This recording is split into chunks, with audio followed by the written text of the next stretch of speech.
Welcome to the Marketing Meeting podcast. My guest today is Alan Weiss, a globally recognized consultant and an authority in the consulting industry, known for his transformative insights. He has authored over 60 books, if I'm correct, right?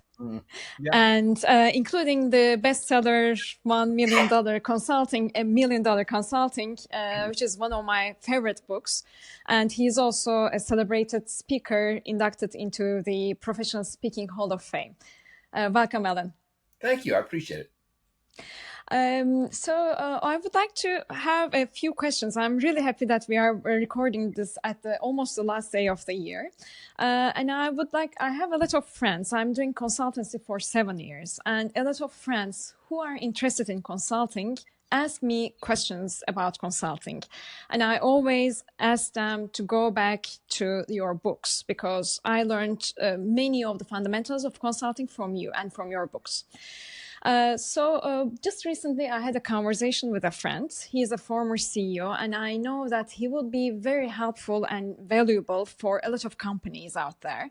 But since he is a former CEO, he doesn't want to go all in social media or so on, and he doesn't know where to start. Can you please explain how can people start consulting businesses? Well, there's a difference. If you're somebody who's retiring and looking for a second career, such as the CEO you talked about, it's very difficult. People think that's the easiest way. It's very difficult because such people are used to having resources around them. They're used to having people who can do things. The worst thing is they're not used to marketing. Very few of them have been marketing executives. And so the thing about consulting, what you and I do is in the marketing profession. And even though different consultants provide different kinds of services, it's all about marketing. So there are people who are great consultants, but they don't know how to market and they starve.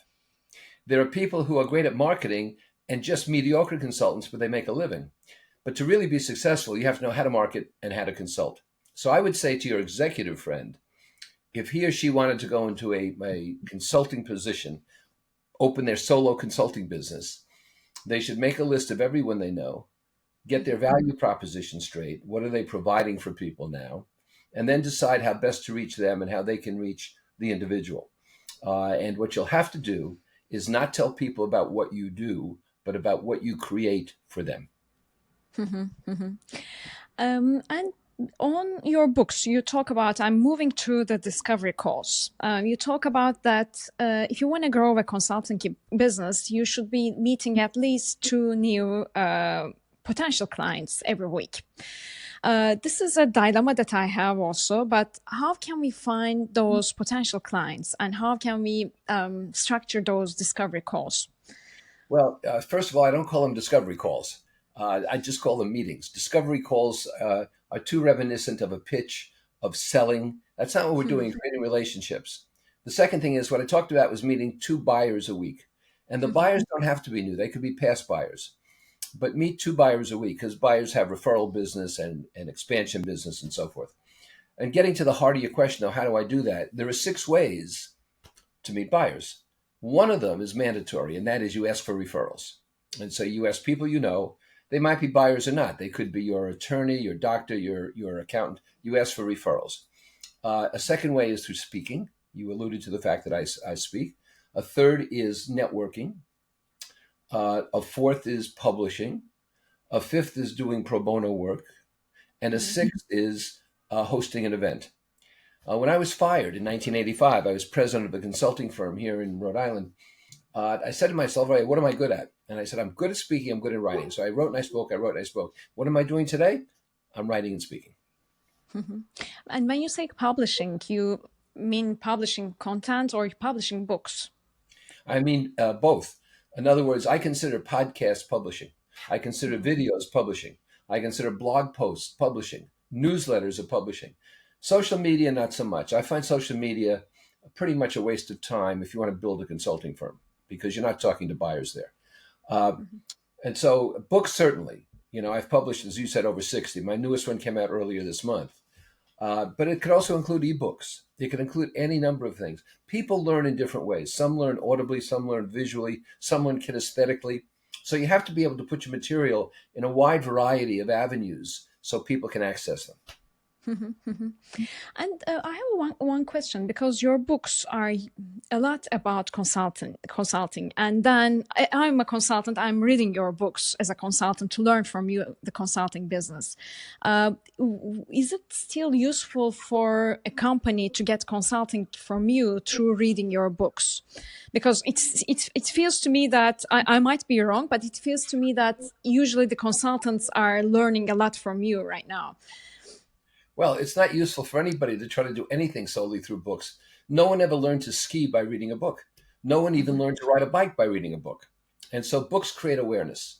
Million Dollar Consulting, which you pointed to there, has been on the shelves for 32 years, 6 editions. I've written more books on consulting than anyone in history. But I don't sit back and say, I'm going to make a fortune. I'm not in the book selling business, right? And so books create awareness. Speaking and teaching and training create skills transfer, but the only way you really get application is through consulting and advising. And so that's the continuum. So don't think because you've written a book, as I did with my very first one, you could sit by the phone and wait for it to ring. It doesn't happen. But what you have to do is get people's attention via books. And books are very credible. And despite all the wrong predictions, they're more popular today than ever.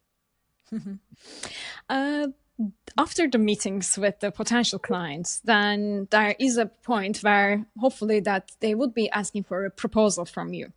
And on the proposal side, you talk about the concept of focusing on summations rather than explorations. Could you please elaborate a bit on this? Sure. When you meet with a buyer, I believe that there are 4 components. So if you have an hour, each one would take 10 to 15 minutes. The first one is if you don't know the buyer, you have to establish trust. So you speak a bit about market conditions, you speak a bit about the industry, you talk about what some of your other clients are doing and so forth. Now, if you've written books and you have a brand and so forth, the trust is pretty much done. The second is to look at issues that are relevant for the buyer, and don't assume the buyer's in pain. Too many consultants assume the buyer's damaged or in pain. Look for opportunities. Say to the buyer, all of my clients look at these 4 issues as keys to growth. Do you find it the same way, or do you have more? And then when you move into the third phase, which I call conceptual agreement, you get agreement on objectives, which are business outcomes, measures, which are indicators of progress toward those outcomes, and then finally value, which is the return on investment, the ROI. You have to monetize that.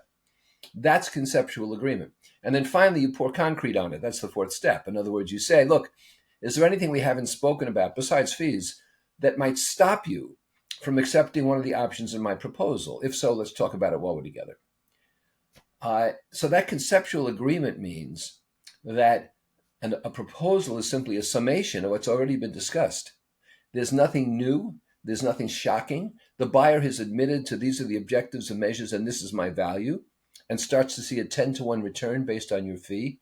That's how it works. Mm-hmm. Do you ever use presentations when you are meeting with potential clients? Presentations? Yeah. No. If you walk into a buyer, a high-level buyer, someone with P&L responsibility or the owner of a company, if you walk in there with a laptop or a deck or something, you ought to be thrown out. It's like people who tell me they make elevator pitches. I said I'd stop the elevator and throw you the hell out. You don't sell on airplanes. So that's from the 50s, for God's sake. No, you're a peer of the buyer. But if you start walking in like a pack animal with laptops and presentation equipment and all this stuff, you're no longer a peer. You're a subordinate. Mm-hmm. And so I walk in with a file of facts. I walk in with this, which is how I take notes. Yeah. And that's it. Mm-hmm. So I don't think you should make a presentation. What you have to have is a conversation. And I keep telling people who are my clients, consultants, do not make presentations, engage in conversations. Mm-hmm. Yeah, because I oftentimes at the beginning of my consulting career, people started asking, okay, do you have a presentation to share? And can you share it up front so that we can have a look and so on? That's not a buyer. No buyer asks that. Human resource people ask that. Learning and development people ask that. Low-level people ask that. And you have to ignore that. You shouldn't spend time with those people because they can say no and they can't say yes. So if you meet an HR person, you have to ask them, can you introduce me to the vice president, to the executive director, to the CEO? Never deal with HR. I think HR stands for hardly relevant. Makes sense. So the next question is about pricing. I know that you are a strong advocate for moving from hourly fees to value-based pricing. Could you share your journey? Because have you been always pricing per value, or have you ever priced hourly? When I went out on my own, I promised myself to understand two things. The first was that this is a relationship business and you had to sell yourself. You had to be involved in a relationship with a buyer. The second thing is I would never sell to any buyer based on a time unit or a box of materials or a day in a classroom. And the reason is, and I pioneered value-based fees for consultants in the 90s. You know, one of my books is called Value-Based Fees. It's in its third edition. Uh, what I found was not just that I could make a lot more money with value-based fees. I mean, that's obvious, but you're in an unethical relationship if you're in a relationship where the client is best served by a rapid response, but the consultant is best served by staying there forever, billing by the hour. And I don't want to be in a relationship that's unethical. Also, real wealth is discretionary time. And if you bill by the hour, you're never going to have much discretionary time if you want to make money. With the value-based pricing, because I moved to value-based pricing after I read your books, actually, and that's one of the best things that I've done for my business. Because I recognize that even when I'm walking out to clear my mind, I'm thinking about the project, and there is no end to the marketing world, and as is also for the consulting world. But I find I struggle a lot with time management because value is something not always countable, like you cannot count it, and the value can increase a lot. So the long story short, I'm struggling a lot with time management. What would you suggest me to do in that time management part? Well, there are three ways to reduce your labor intensity. One way is to streamline your business model, and not enough consultants do that. There are 6 steps to my sales process. Well, maybe there needn't be 6 steps to your sales process. Maybe the client's already good at 2 of them. And so consultants who come in with a program, with a model to superimpose structure are going to spend much too much time. In fact, the sleekest way to provide value for a client is on an advisory basis, where there is very little labor involved, except what we're doing now, really, discussions like this remotely. The second way to reduce labor is by having the client perform the labor. You give the work to the client. And so if there's research to be done, if there are statistics to be gathered, you let the client do that. Now, if you have to do interviews, you do that yourself. You can't have client people interviewing client people. But in many cases, you can have the client do the information gathering. Then the third way is to hire subcontractors and use subcontractors whom you trust, whom you use often, and they can do a training program, or they can facilitate a panel, or they can talk to people, or they can observe, and so on.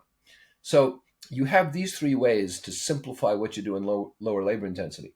But if you're going to make more and more money, and it's going to force you to engage in more and more labor, that's not a good way to live.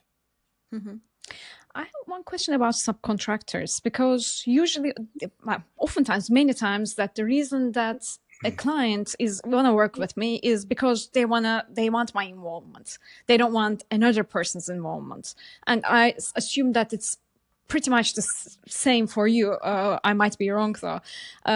But I mean, like, I cannot hire another strategist to help me out, but because I need to be present. What type of subcontractors do you usually use, or do you recommend people? Well, let's say that the client says, he has agreed to my proposal to 6 focus groups. I'll still work with the buyer, but I'll tell the client one of my people is going to run the focus groups and provide us with the information gathered. The kind of people I work with, and I don't do this much anymore because of where my business is today, which is only strictly advisory. But the way I did that was I found a couple of people through my contacts and my experiences who really appreciated being able to work with me and learn, and could use the money because subcontractors don't cost a fortune. A lot of them are people who can't market. They can deliver, but they can't market, so they like the work. And when you use them repeatedly, you have loyalty, and they're available for you. And so that's what happens. I do think that too many consultants become embroiled with their own ego. and they feel that they have to do everything because no one can do it as well as they can. And the fact is that it doesn't matter if someone can do it as well or as fast as you can. The only thing that matters is, can they do it sufficiently? That's an important opening for me, to be honest. I mean, like, because I try to get the subcontracting work, especially on the operational stuff, like, accounting, bookkeeping, that takes my time. But now this is another level of thinking, which is quite interesting. Do you have any suggestions on ensuring long-term engagement and trust with the clients? Because consulting work is advisory at the end of the day, and it's not easy to put KPIs behind what you do. Or maybe it is, I don't know. How do you make sure that the work sustains and then you have long-term clients? Well, first of all, as I said before, you have to have application on the job to sustain long-term results. So I make sure that there are consequences. In other words, there are negative consequences for not doing what you're supposed to, and positive consequences for doing what you're supposed to. I worked with a firm in Pittsburgh to improve innovation, and I said to the president, you can't just reward victories, or people will be afraid that they'll fail. You have to reward the behaviors, and if people have the right innovative behaviors, they'll win enough. And so at the annual banquet every year, we gave out an award, the best idea that did not work. And it was a huge hit. And that's the way the presidents signified that it was the behaviors that were important. And don't forget, your client has an accountability here. And not only that, your client has authority. You and I don't have authority. We only have accountability. We can't fire people and change people and so forth. And so you say to the client, here are your accountabilities to sustain this level of operation. Now, I worked with Merck for 12 years. I worked with Hewlett-Packard for 10 years. I worked with Calgon for 5 years. I can go on and on. And the reason is I did outstanding work. And I was very, very honest in what I should be doing, but what they had to be doing. You developed the Sentient strategy approach, and even you have a book on that. Can you explain this concept a bit? Because personally, I found it quite interesting, but I would like also the audience, like the listeners, to learn it a bit also.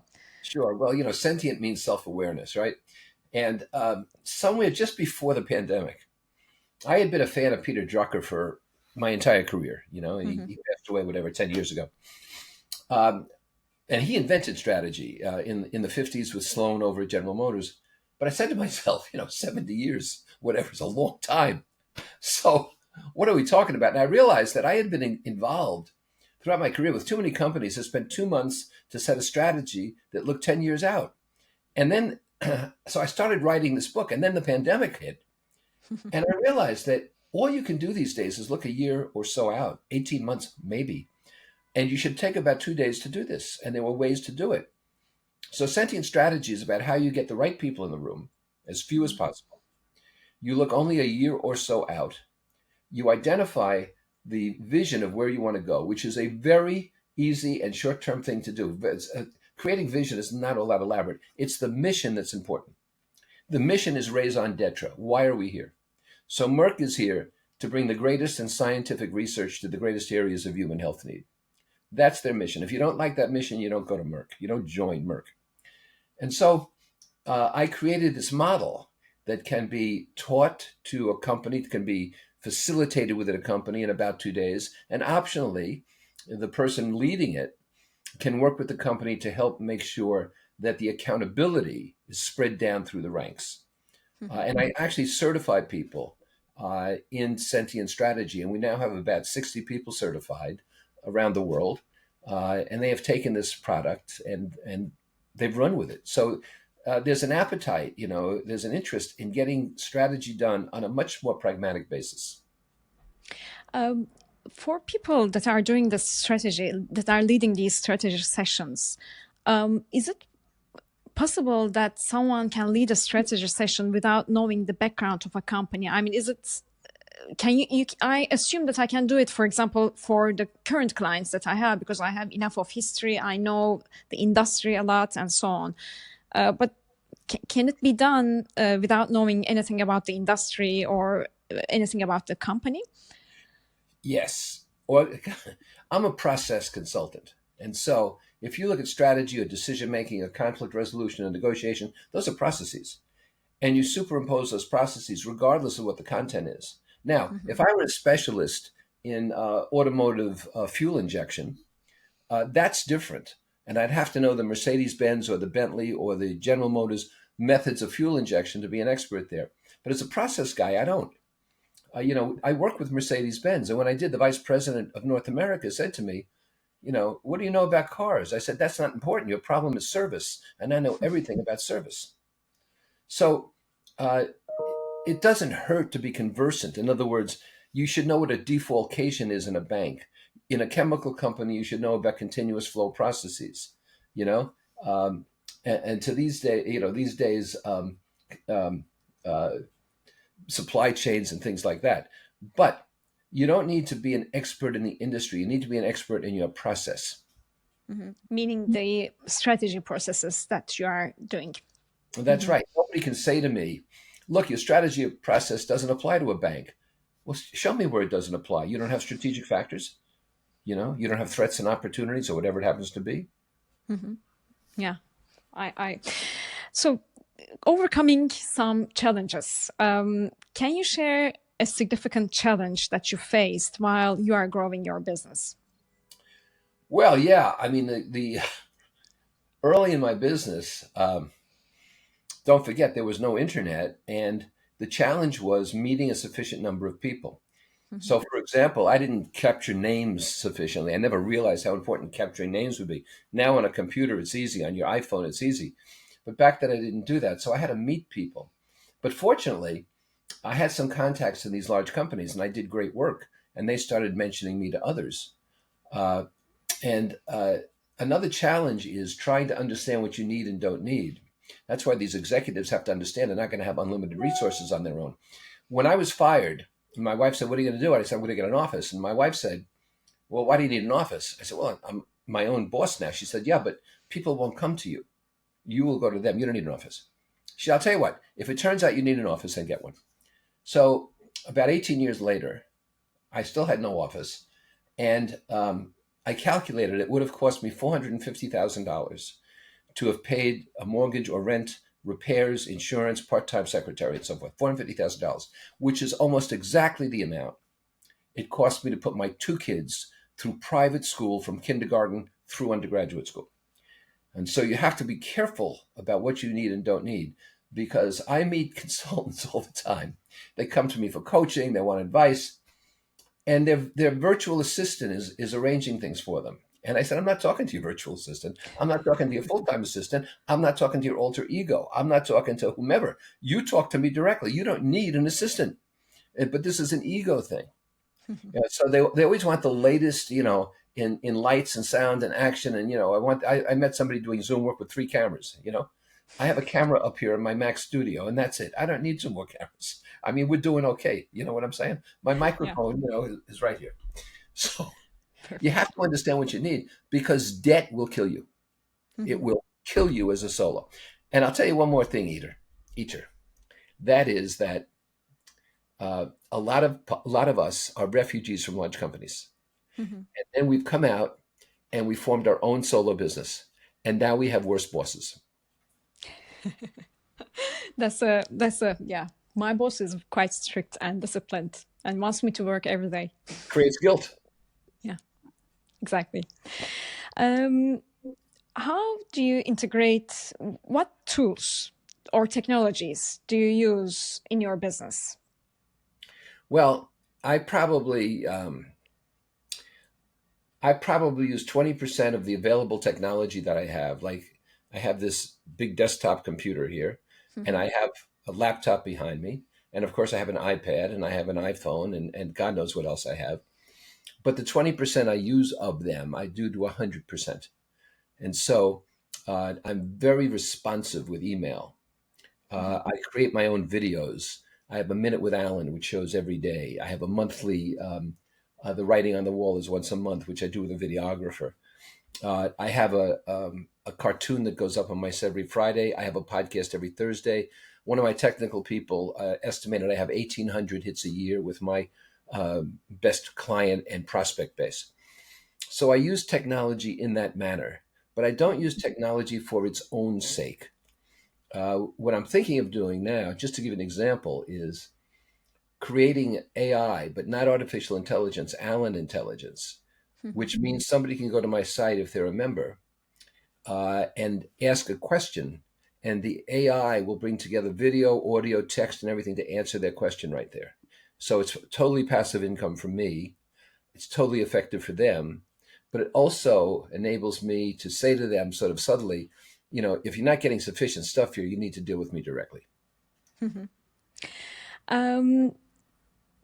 One question about this is a question that just came out now about book writing. Is there a process, like top few things that you suggest to someone who hasn't written a book? I mean, what's the best way to start it? To start a book? Yeah, to start writing a book. Yeah. All right. Well, to publish a book, you need a book proposal. That's what starts a book. Don't sit down and write a book. Write a book proposal. And there are about 7 steps. I run something called the book sprint, where I work with people, and in 90 days, we create a book proposal. And I've got an 80% hit rate with publishers, which is pretty damn good. And so the way you do this is you start with your title and subtitle, and don't fixate over it. I mean, the publisher might change it. $1 Million Consulting was called Confessions of a Consultant. And it was about to go into production, and the senior editor says to me, "We can't call this Confessions of a Consultant. What are we going to call it?" I said, "Well, I'll think about it." She says, "Don't think about it. Don't leave my office. I need it right now." I said, "Betsy, what can I tell you? It's about $1 Million Consulting." And she said, "That's the title." So don't sweat the title. That became the franchise. The second thing is you create a table of contents. And so the table of contents is 10 or 12 chapters. Your book's going to be 150 to 200 pages double spaced, maybe 15 to 20 pages per chapter double spaced. And then beneath each chapter, you create 4 subpoints. So if a chapter is 20 pages, each subpoint is 5 pages. And that includes visuals, it includes little case studies, it includes anything, 5 pages. And then you write a sample chapter. Could be any chapter you want, but a powerful chapter. You do an analysis of similar books in the field, maybe 5 to 8. And you do the marketing platform, which is extremely important. And the marketing platform shows how you can sell about 10,000 books through your alumni association or clubs you belong to or clients you have. So the publisher feels the press run is safe. Publishing is a tough game. The final thing, that's it. And so you submit that to an agent or an acquisitions editor. Now, everything I just described, that proposal, you could easily do. I help people through 90 days. You could easily do it in less than that. But that's how you do it. And don't talk about writer's block, because there's no such thing. It's like talking about the abominable snowman. There's no such thing. There's no such thing as UFOs. People might want to believe in them, but there's no such thing. And so writer's block, if you have writer's block, write a sentence, 2 sentences, now you have a paragraph, write 2 paragraphs. Congratulations, you're over your writer's block. I mean, also, as I see that, you have a process in strategy, you have a process in book writing, you have a process in so many things that's what I recognize from this conversation. Yeah. I think it really sounds easy listening to it, but I think this is like one of the biggest, most important strengths that you have. Listen, I believe in the 1% solution, which is you improve by 1% a day in 70 days, you're twice as good. And you just hit on something that for your viewers and listeners might be the 1%, and it is this. Process is everything. And you have to be able to master it. I killed every test I took in college and in graduate school. I had a full scholarship to law school because I killed the LSATs. Thank God I didn't go to law school, but I had a full scholarship because I know how to take a test as a process. And one of my therapists, I'm a big believer in therapy, my PhD is in psychology. One of my therapists said, "Alan, you've created a set of pipes that only you can play." And those are the processes. Yeah. A few days ago, we had a discussion with a person, and he was showing his creative process as a do-it-yourself tutorial at his website and to the social media. And I said, I mean, it seems that it looks very easy. However, the reason that this is you is because you created that. of course you create a process, but the thing is that the value of the outcome is because that you are following that process as a creative person. So I told him, just, it's okay to make it look like easy, but at the end of the day, it's going to be your values that makes it more valuable. So it's not like people, because people think that, okay, this is a process, strategy is a process and it can be easy. And I know that you are not in that one. Like I'm not talking about you, but people are like talking about processes which are made quite easy. But it's as your psychologist says, it's at the end of the day, it's you who apply that process to your work. Well, that's true, but that's about discipline. And maybe we can refer to Occam's razor here. Occam said the easiest way is always the best way. Mhm. And I'll give you an example, so we're not talking theoretically. All right. I came up with an approach a few months ago. And what I looked around at was this: the statistics that we were reading every day was that we are a declining population. So morbidity is outpacing fertility. We're not replacing ourselves. And this is Western Europe, it's most of the developed world and China. It's a real problem because labor is declining. And so I said, well, how do we compensate for that? I mean, you can't tell people to have more kids. It doesn't work. It doesn't work in China. And anyway, even if you did, that's a 2-generation job there. Yeah. And I said, well, there are ways to alleviate this. One way is you have an intelligent immigration policy, which we always used to have, where both blue collar and white collar, we get people in here who can help us. And in fact, over the past year, the United States population growth was fueled by more than 40% by immigration. Number two, you use artificial intelligence correctly. Everybody's talking about it, and it can be used. Right now, UPS and FedEx aren't laying off blue collar people. They're not laying off drivers. They're laying off schedulers because they're no longer needed. Hmm. And number three is you don't throw seniors out into the woods. You use people who have wisdom. Nobody ever said of a 28-year-old, oh, she's very wise, They say that about older people. And you cannot throw these people out anymore. So this whole idea of retirement is stupid. You don't have to keep working at a particular job, but you have to keep contributing to society. And so we have to tap into that. So if you look at this, seniors, intelligent immigration, AI, that's the answer to declining population. And so there's IP, right? There's intellectual property. And I didn't invent any of that. All I did was look around and combine it. It's also a strategy process, the thing that you've done right Yeah, now. could be, but anybody going to do what I did if they're paying attention. Wrapping up, I want to ask about the future of consulting, but also future of marketing consultant thing, because I'm a marketing consultant. And the nature of the marketing industry is quite dynamic, as you know, and especially when you look at companies, the CMOs tenures are getting shorter because of the huge ROI expectations. How do you see the marketing consulting evolving in the coming years? Well, it's going to be high opportunity. My friend Dan Pink has written books like this, and one is called To Sell is Human. And Dan spoke for me at one of my events. And the fact is that influence, if you look at marketing as influencing, influencing is going to be important for everybody in every kind of service and product and so forth. I mean, we have professional influencers now on social media, for God's sake. Uh, Jonah Berger from Wharton University, who also spoke for me at one of my events, he published a book called, I think, Contagion or Contagious and Invisible Yeah. Influence. And he talked about how executives really make decisions. And so marketing is going to grow, but marketing is not going to be direct mail. It's not going to be spam on the internet. It's going to be arranging for people to talk to each other and to evangelize. And so my new book, which just came out this month, is Building Dynamic Communities. And it's how you can get people together to evangelize for you. I think that's the future.